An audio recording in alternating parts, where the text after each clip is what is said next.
Dans un futur proche, Los Angeles fait face à un taux de criminalité sans précédent. L'itinérance et le chômage généralisé poussent la ville dans une véritable épidémie de criminalité à grande échelle. Les prisons sont surpeuplées et des zones rouges s'étendant sur toute la ville sont établies pour contenir la violence. Des milliers d'agents ont perdu la vie dans l'exercice de leurs fonctions. En réponse, le ministère de la Justice instaure la Mercy Court, la Cour de la Clémence, un système radical où les criminels passibles de la peine capitale sont jugés par une intelligence artificielle. L'IA élimine les longs procès et rend son verdict dans les heures qui suivent le meurtre. Dans cette salle d'audience, les suspects sont présumés coupables jusqu'à preuve de leur innocence. 2 ans après sa mise en place, la Mercy Court a condamné et exécuté 18 individus. En conséquence, le taux de criminalité de la ville a chuté de 68%. Aujourd'hui, Chris Raven, un détective du LAPD affecté à la division des vols et homicides, se réveille à l'intérieur de la Mercy Court. La juge Maddox informe Chris qu'elle présidera son procès. Paniqué, Chris explique qui il est, mais Maddox lui dit calmement de respirer profondément. Il proteste, insistant sur le fait que c'est lui qui envoie les criminels dans la chaise même où il est désormais assis.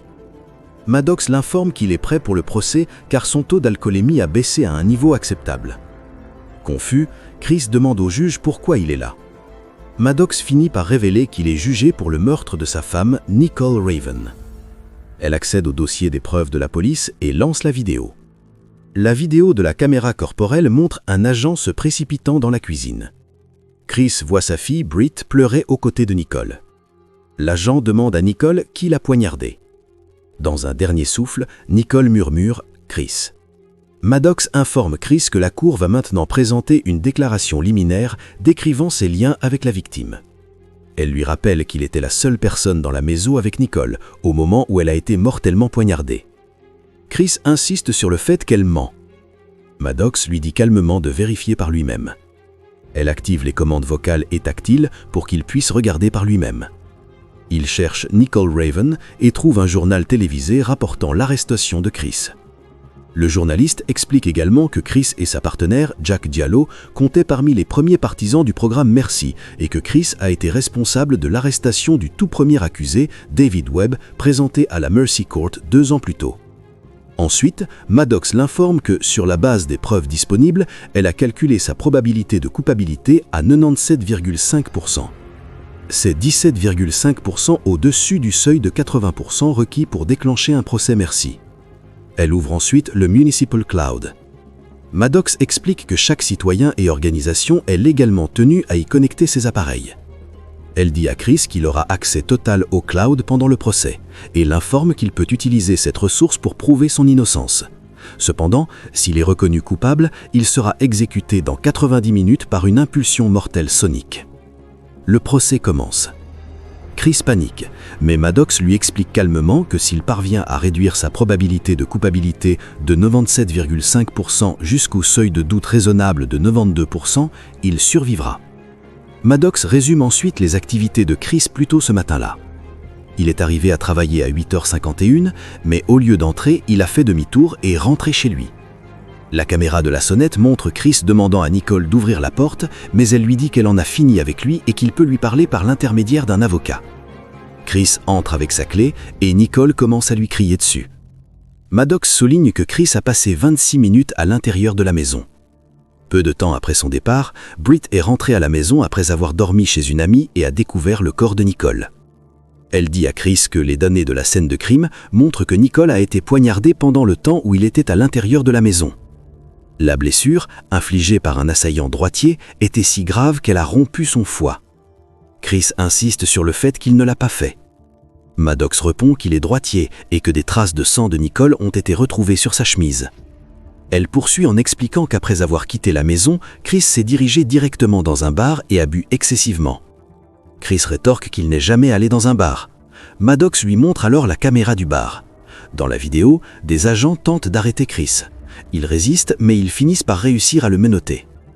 Maddox lui demande s'il est possible que l'alcool qu'il a consommé et le coup qu'il a reçu à la tête lors de l'arrestation lui fassent oublier qu'il était allé dans le bar, ou même qu'il ait tué sa femme. Chris reste silencieux. Elle demande ensuite pourquoi il est rentré chez lui ce matin-là. Chris admet qu'il ne se souvient rien. Il commence à sangloter alors que Maddox se demande s'il s'est disputé avec Nicole à propos de son consommation d'alcool ou de leur fille. Chris demande s'il peut parler à Britt. Maddox l'informe que Britt séjourne chez les parents de Nicole et que s'il veut en contacter une, il doit d'abord soumettre une demande. Chris accède et Maddox envoie une demande officielle en son nom. Elle l'informe que le protocole du tribunal lui permet de contacter son employeur. Rob Nelson répond à l'appel. Il a été le parrain de Chris et travaille chez Viking Shipping, où Nicole travaillait également. Rob dit que tout le monde dans l'entreprise est choqué par la mort de Nicole. Chris admet qu'il ne se souvient pas de ce qui s'est passé. Rob soupire et lui dit qu'il aurait dû l'appeler s'il se sentait tenté de boire. Chris insiste sur le fait qu'il n'a pas tué Nicole, mais avant qu'il ne puisse en dire plus, Maddox met brusquement fin à l'appel, déclarant que le but de l'appel était uniquement d'aborder sa rechute et qu'il a échoué à utiliser le soutien qui lui était offert. Chris rétorque que Rob sait à quel point lui et Nicole étaient heureux, mais Maddox répond avec un faible sourire, disant qu'elle est déjà au courant de l'état de son mariage. Elle lance une vidéo montrant le passé de Chris et Nicole. Après 3 ans de relation, ils se marient et 1 an plus tard, ils accueillent leur fille, Britt. Pendant plusieurs années, la vie de Chris semble normale et stable, jusqu'à ce que Maddox mette en évidence un incident traumatisant en service, au cours duquel son partenaire, Ray, a été tué. Maddox révèle ensuite qu'au cours des 6 derniers mois, Nicole avait envoyé 57 messages à ses amis et à sa famille pour dire que Chris perdait son sang-froid. Combiné à son problème d'alcoolisme qui s'aggravait, Maddox en conclut que Nicole envisageait le divorce. Elle lance ensuite une autre vidéo. Dedans, Britt se confie à son petit ami, disant que son père est devenu carrément effrayant et que sa mère pleure dans son lit. Le petit ami propose de venir la chercher. Soudain, on entend le bruit d'une porte qui se ferme quelque part dans la maison. Britt dit que c'est peut-être son père, et la vidéo se termine. Confus, Chris dit à Maddox qu'il surveille son Instagram et n'ont jamais vu cette vidéo. Maddox explique que Britt possède 2 comptes Instagram, dont l'un pourrait leur être caché. Elle lance une autre vidéo qui reprend immédiatement après la discussion de Britt avec son petit ami. Dans cet extrait, Britt dit à ses abonnés que sa maison pourrait être hantée. À ce moment-là, Britt accepte la demande d'appel de Chris. Elle pleure, disant que sa mère est morte.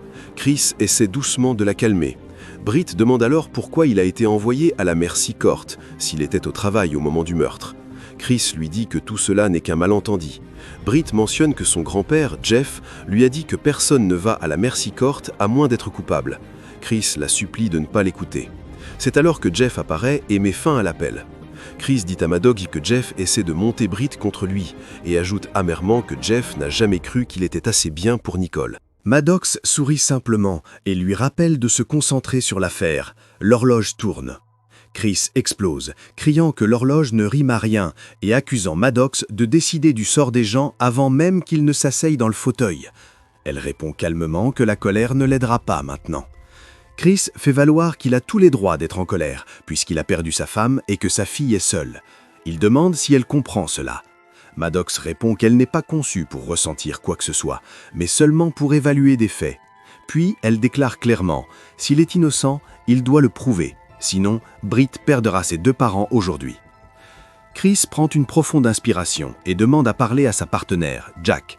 Maddox l'informe qu'il peut contacter n'importe qui pendant le procès, à condition qu'il puisse aider à rassembler des preuves ou à témoigner de sa moralité. Chris choisit la 2e option. Maddox connecte l'appel. Jack apparaît à l'écran. Chris insiste sur le fait qu'il n'a pas tué sa femme et, regardant une vue de drone de sa maison, demande à Jack de le guider à travers la scène de crime. Il demande ensuite à Maddox les dossiers de la scène de crime. Jack l'avertit que si la situation ne tourne pas en sa faveur, elle ne mentira pas, car ils ont besoin que chaque procès de la Mercy Court envoie un message, et ce message ne peut pas être qu'un flic a droit à un passe-droit. Chris acquiesce. Il demande à Maddox les scans de la scène. Elle projette une reconstitution immersive de la scène de crime basée sur les images disponibles. Jack remarque un vase brisé, suggérant que Nicole a peut-être essayé de se défendre en le jetant sur son agresseur. Quelques instants plus tard, Jack entre dans la cuisine. Chris interroge Maddox sur les empreintes de pas. Celle de votre fille, répond Maddox. Jack suggère qu'il a pu y avoir une lutte, demande à Maddox de zoomer près du comptoir et théorise que Nicole a pu jeter une assiette sur l'agresseur tout en reculant, poussant le tueur à attraper le couteau le plus proche. Chris pose des questions sur les empreintes digitales sur le couteau. Maddox confirme qu'elles correspondent à siennes. Chris explique que Nicole a toujours eu peur des couteaux, alors c'est généralement lui qui s'occupait de couper. Il demande ensuite des preuves liées aux fibres qui le désignent également. Rien d'étonnant puisqu'il vit dans cette maison. Jack conclut que cela ressemble à un crime passionnel et que toutes les preuves désignent Chris. Chris demande à Maddox les relevés téléphoniques de Nicole. Elle affiche une copie virtuelle et interactive du téléphone de Nicole. Il interroge la machine sur l'historique de ses appels. Maddox scanne et explique que 33% de ses appels et messages étaient avec Chris, 26% avec Britt, 10% avec ses parents et le reste avec des amis et collègues de Viking Shipping. Chris se souvient soudain avoir vu Nicole envoyer des SMS à quelqu'un, le jour où ils se sont disputés une semaine plus tôt. Il demande à Maddox de chercher dans les vidéos de Britt, car Britt enregistrait souvent leurs disputes. Maddox scanne les images, mais signale qu'elle n'a pas pu trouver le numéro auquel Nicole avait envoyé le message. Chris demande alors à voir le téléphone professionnel de Nicole. Maddox répond qu'elle n'a aucune trace indiquant que Nicole possédait un deuxième téléphone. À ce moment-là, un agent informe Jack qu'ils ont trouvé un deuxième téléphone dans la voiture de Nicole. Maddox demande à Jack d'activer le Bluetooth sur son portable et de tenir le deuxième téléphone près de lui. Maddox scanne l'appareil et informe Chris que le téléphone n'est pas un téléphone professionnel, mais un téléphone jetable, non enregistré dans le Municipal Cloud. Elle note qu'il n'y a qu'un seul numéro dans son historique d'appel et que ce numéro appartient également à un téléphone jetable. Maddox appelle le numéro, mais la personne à l'autre bout raccroche immédiatement en entendant que l'appel provient de la Mercy Capital Court. Maddox indique Chris que le signal du téléphone provient des avirons de la zone rouge de Hollywood. Jack s'y rend immédiatement dans son véhicule. Le taux de culpabilité de Chris baisse légèrement. Maddox effectue un nouveau scan et localise l'emplacement exact de l'appelant. Le suspect se trouve à l'intérieur de l'hôtel Hudson et semble essayer de s'enfuir par une porte derrière. Jack repère un homme qui s'enfuit immédiatement en la voyant. Maddox l'identifie comme étant Patrick, un chef cuisinier de l'hôtel Hudson. Chris demande une mise à jour sur son taux de culpabilité, mais, à son grand désarroi, il reste inchangé. Il fait valoir que les coupables s'enfuient. Maddox répond calmement que les personnes effrayées s'enfuient également. Jack finit par attraper Patrick.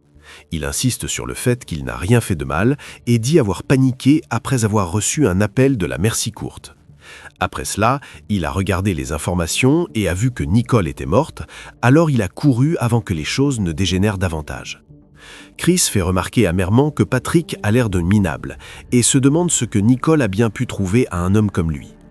Patrick s'emporte, affirmant qu'il a donné à Nicole tout ce que Chris ne pouvait pas lui donner. Maddox l'interrompt et demande à Patrick comment il a connu Nicole. Patrick explique qu'il a rencontré Nicole sur un marché de producteurs et qu'ils ont commencé à se voir régulièrement à l'hôtel par la suite. Quand Chris l'interroge sur les téléphones jetables, Patrick explique que Nicole voulait communiquer en privé, alors il lui a acheté un téléphone jetable. Maddox confirme que Patrick possédait à la fois un téléphone personnel et le téléphone jetable. Maddox accède ensuite aux caméras de sécurité de l'hôtel et rembobine jusqu'à l'heure estimée de la mort de Nicole. Les images de la cuisine de l'hôtel montrent Patrick en train de travailler dans la cuisine pendant cette période. Chris admet doucement que ça ne peut pas être Patrick. Patrick dit à Chris que tout ce que Nicole a toujours voulu, c'était quelqu'un qui l'écoute. Jack place alors Patrick en état d'arrestation pour résistance.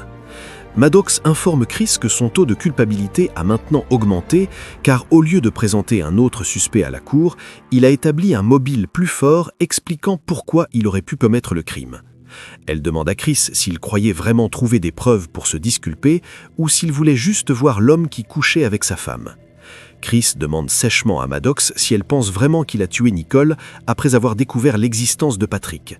Maddox répond de manière cinglante qu'il n'est clairement pas en train de tout dire, soulignant comment il a pu sauter si vite sur l'idée d'une liaison à moins qu'il ne se doutait déjà de quelque chose. Chris admet qu'il n'est pas surpris pour Patrick. Il confesse qu'il décevait sa femme ces derniers temps, même ce matin-là. Chris révèle enfin que, lorsqu'il est arrivé au travail ce matin-là, il a cherché la bouteille qu'il gardait dans la voiture, mais elle n'y était plus. Il a supposé que Nicole l'avait trouvée. Furieux, il est rentré chez lui et l'a confrontée. Ils se sont disputés parce qu'elle avait jeté sa bouteille.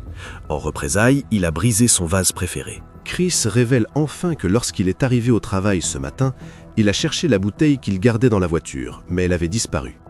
Il a supposé que Nicole l'avait trouvée. Furieux, il est rentré chez lui et l'a confrontée. Ils se sont disputés parce qu'elle avait jeté sa bouteille. En représailles, il a brisé son vase préféré. Un éclat de verre a volé et l'a coupé.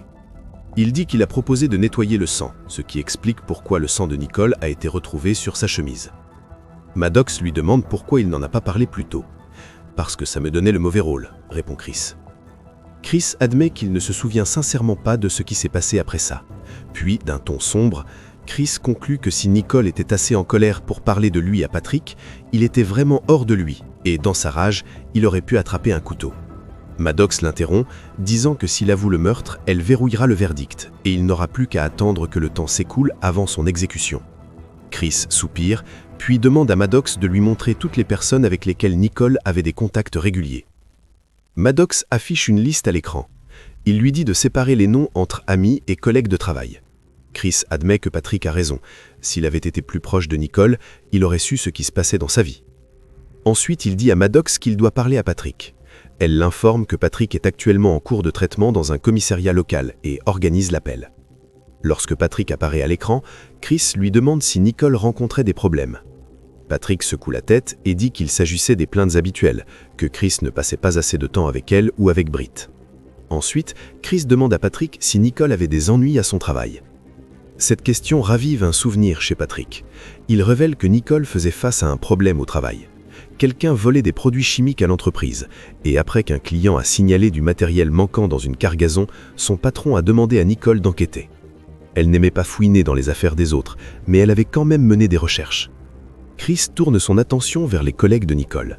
Maddox fait remarquer qu'ils sont tous au travail aujourd'hui et aucun d'entre eux ne s'est approché à moins d'1 mille de son quartier depuis dimanche. Chris hoche la tête. C'est à ce moment-là que nous avons fait le barbecue. Chris contacte Jack disant qu'il a une intuition et l'ordonne d'aller vérifier le dépôt de Viking. Maddox demande ce qu'il entend par une intuition. Chris répond « Il s'agit de faire confiance à son instinct, quelque chose que le tribunal pourrait utiliser. » Maddox souligne que le tribunal traite des faits, mais Chris rétorque que la vérité est rarement toute blanche ou toute noire. Il demande ensuite à Maddox si Britt a enregistré quoi que ce soit pendant le barbecue. Ils examinent les images. Chris émet la théorie que le tueur a peut-être profité du barbecue pour repérer la maison.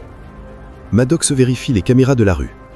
Sur les 46 voitures qui sont passées devant sa maison ce matin, pas une seule ne s'est arrêtée.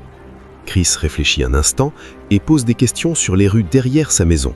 Notant que quelqu'un aurait pu sauter la clôture arrière, cela le rappelle son voisin, Bill, dont la maison est située derrière la leur et qui a installé une caméra pour les oiseaux.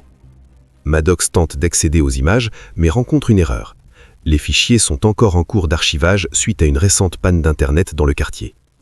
Chris marque une pause, pensif. Le barbecue a commencé à 14 h dimanche.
Chris redirige doucement la conversation. Il l'interroge sur la vidéo que Britt a postée sur Instagram la nuit précédente. Britt s'emporte contre lui, l'accusant de fouiner dans sa vie privée. Chris s'excuse rapidement. Elle explique ensuite qu'elle a entendu ce qui ressemblait à une porte qui se fermait. Elle a fouillé la maison, mais n'a rien trouvé d'inhabituel. Peu après, une amie est passée la prendre pour dormir chez elle. Chris demande à Maddox de rejouer la vidéo. Il remarque que la porte du sous-sol est légèrement entr'ouverte. Elle demande à Britt si c'est elle qui l'a ouverte. Elle secoue la tête. Maddox améliore l'image, confirmant ses soupçons. Une prise de conscience s'impose à lui. Le tueur n'est peut-être pas quitté la maison après le barbecue de dimanche. Au lieu de cela, il aurait pu rester caché et tuer Nicole le mardi. Chris promet de tout expliquer à Britt plus tard et met fin à l'appel. Il regarde l'indicateur de probabilité. Son pourcentage de culpabilité n'a pas baissé. Cela pourrait être qu'une ombre, suggère Maddox.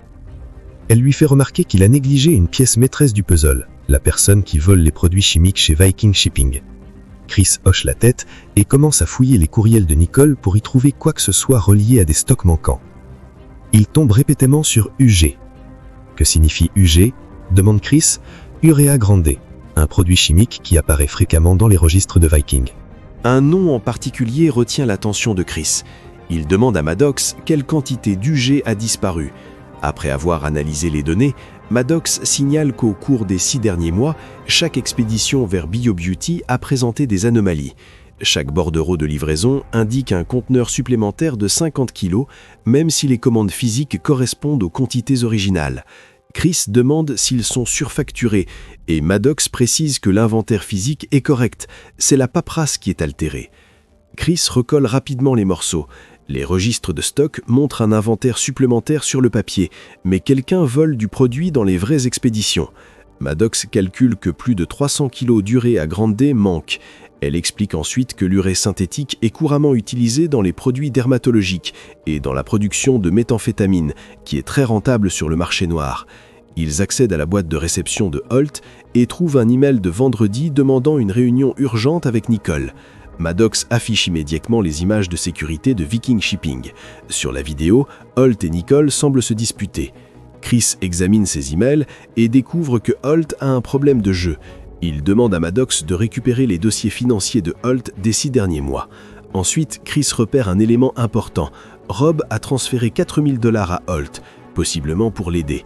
Chris sourit, réalisant que Holt pourrait être celui qui volait les produits chimiques pour fabriquer de la drogue et les vendre afin de rembourser ses dettes. Lorsque Nicole a découvert le stratagème, il l'a fait taire. Le taux de culpabilité baisse encore. Chris contacte Rob, mais c'est Holt qui répond à l'appel. D'un ton inquiet, Holt demande à Chris s'il va bien. Maddox intervient et dit à Holt de passer Rob. Holt balbutie, affirmant qu'il passait par là quand il a vu l'appel et a décidé de répondre. Il propose d'aller chercher Rob et s'éloigne. Chris demande où est Jack. Maddox l'informe qu'elle est à 4 minutes de Viking Shipping. Il dit à Maddox de continuer à suivre les mouvements de Holt et en attendant d'afficher les images de la caméra pour oiseaux de la maison de son voisin. Elle lance la vidéo. Chris remarque un bruissement de feuilles à 10h08. Maddox ajoute que la caméra est à nouveau activée par le mouvement à 11h43. Maddox trace le téléphone de Bill et signale qu'il a quitté sa maison à 11h23. Cependant, les caméras du quartier environnant avaient également été affectées par la panne d'Internet, de sorte que l'archivage des images actualisées prendra plus de temps. Holt revient à l'appel et affirme qu'il ne parvient pas à trouver Rob. Frustré par le numéro d'innocent de Holt, Chris l'accuse directement d'avoir tué Nicole après qu'elle a découvert qu'il volait des produits chimiques. Holt hésite, puis insiste que c'est Rob qui volait les produits chimiques. Il admet que lui et Nicole avaient tous les deux découvert le vol, mais ont choisi de ne pas dénoncer Rob car il avait toujours été bon pour eux. Rob avait même aidé Holt financièrement lorsqu'il avait des problèmes. Chris exige de savoir où est Rob. Holt répond qu'il vient d'apprendre que Rob a quitté le travail plus tôt parce qu'il se sentait malade. Le directeur l'a autorisé à partir, d'autant plus que Rob s'était également porté pâle la veille. La dernière fois que Holt a vu Rob, c'était au barbecue. Rob est resté après que tout le monde soit parti pour parler en privé avec Nicole et l'a rassuré que tout irait bien. Il a également demandé à Holt de prendre sa voiture dimanche pour pouvoir ramener les collègues qui étaient arrivés avec lui. Maddox trace le véhicule de Rob et découvre qu'il se trouve chez lui. Chris ordonne à Jack de se rendre chez Rob, pendant que Maddox avertit l'équipe SWAT locale. Maddox montre à Chris les images d'archives de caméras de circulation. On y voit la voiture de Bill Peterson se garer dans le parking. Après que Bill sorte du véhicule, Rob sort du coffre. Le pourcentage de culpabilité de Chris baisse encore. Chris exhorte Maddox de se fier à son instinct. Elle a un bug et redémarre. Pendant ce temps, l'équipe SWAT arrive chez Rob et force l'entrée, mais Rob n'est pas à l'intérieur. Maddox remarque que le traceur GPS indique toujours que le véhicule est à la maison. Chris réalise que Rob a dû enlever le traceur et le laisser là pour les induire en erreur. Chris dit à Maddox de chercher le camion sur les caméras de circulation. Maddox signale qu'il n'y a pas de plaque d'immatriculation Viking détectable. Chris en conclut que Rob l'a probablement retiré aussi. Un officier informe Chris qu'il n'y a rien d'utile à l'intérieur de la maison de Rob. Il lui demande de rapprocher cette photo. Il remarque que la moitié de l'image a été arrachée. À la demande de Chris, Maddox scanne l'image. Pendant le traitement, il lui demande de récupérer les anciennes images de surveillance de la maison de Rob.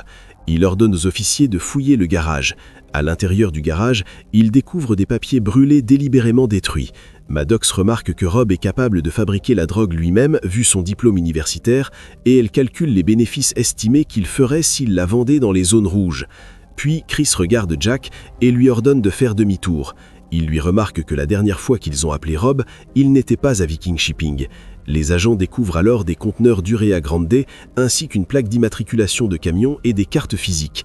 Chris observe que Rob opérait complètement hors ligne, sans laisser de traces numériques, ce qui explique pourquoi Maddox n'a pas réussi à le signaler initialement.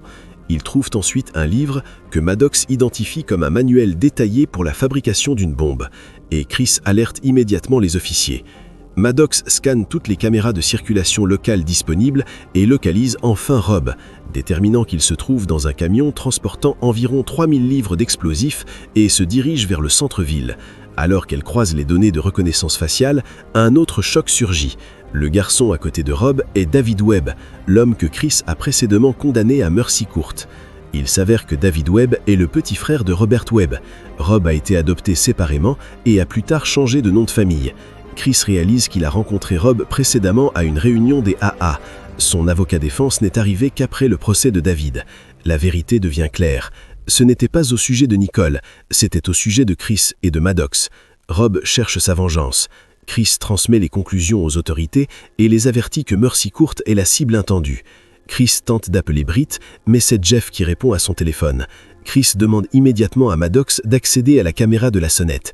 Les images montrent Britt à l'extérieur parlant avec Rob avant qu'il ne l'emmène de force. Chris ordonne à Jack de poursuivre Rob. À ce moment-là, un officier crie qu'il y a une bombe à l'intérieur du garage. L'équipe se précipite pour évacuer, mais l'explosion se produit, tuant plusieurs officiers. Le pourcentage de culpabilité de Chris tombe finalement à 0. Cependant, il dit à Maddox qu'il ne veut pas mettre fin à la procédure. Si la procédure se termine, il perdra accès aux ressources du système et au réseau de surveillance. Maddox s'oppose, disant que le processus judiciaire a rendu son verdict. Chris fait valoir que Rob a pris de nombreuses vies. Ils doivent aux victimes de l'arrêter avant qu'il n'en tue d'autres. Maddox bug à nouveau. Elle dit à Chris que son instinct était bon, mais se remet ensuite en question. Et si elle avait échoué avec des gens par le passé? Chris lui dit qu'il comprend. Il admet être dans le même bateau. Il a laissé tomber les gens qu'il aimait le plus. Mais ils ont une chance d'arranger les choses. Des véhicules de police poursuivent le camion de Rob. Maddox établit une connexion en direct avec l'équipe d'intervention tactique. Ils informent Chris qu'il prévoit d'arrêter Rob à l'autre bout du pont, assez loin du centre-ville pour minimiser les pertes et extraire l'otage sécurisement. L'opération commence, mais ils ne sont pas en mesure de récupérer Britt du camion en toute sécurité. Jack, agissant maintenant comme commandant de l'incident, prend une décision critique, tuer Rob. Elle dit à Chris que si Rob passe le pont, il entrera dans une zone densément peuplée. Chris les supplie de ne pas le faire en les rappelant que Britt est avec lui, mais l'équipe tactique avance quand même.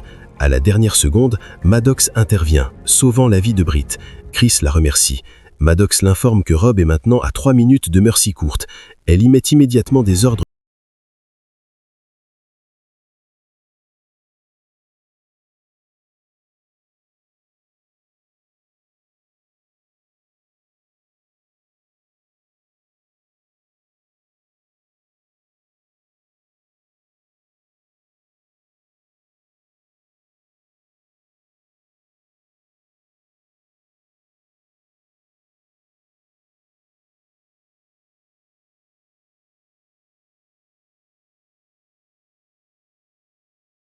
fait valoir que David était un meurtrier. Rob rétorque en criant que ce n'était pas le cas. Soudain, Jack tire sur le camion. Chris lui crie dessus, exigeant de savoir ce qu'elle fait. Maddox tech le système de véhicule de Jack, Rob accélère et s'écrase à travers l'entrée de Mercy Court. Il sort du camion et commence à tirer sur les officiers. Chris crie à Maddox de le libérer de son isolement. Il prend l'ascenseur au niveau le plus bas et attrape le gilet et l'oreillette d'un officier, permettant à Maddox de maintenir le contact. Rob crie à Chris de sortir. Chris s'avance et demande à Rob de laisser partir Britt. Rob refuse. Il dit que ça s'arrête ici, avec le tribunal, le juge et Chris. Puis Maddox apparaît sur un écran à proximité. Calmement, elle s'adresse à Rob, disant que si David était vraiment innocent, il devrait le prouver. Rob accepte d'expliquer. Il dit que son frère luttait contre la toxicomanie, alors il a essayé de l'aider, en lui donnant de l'argent et un téléphone pour rester en contact.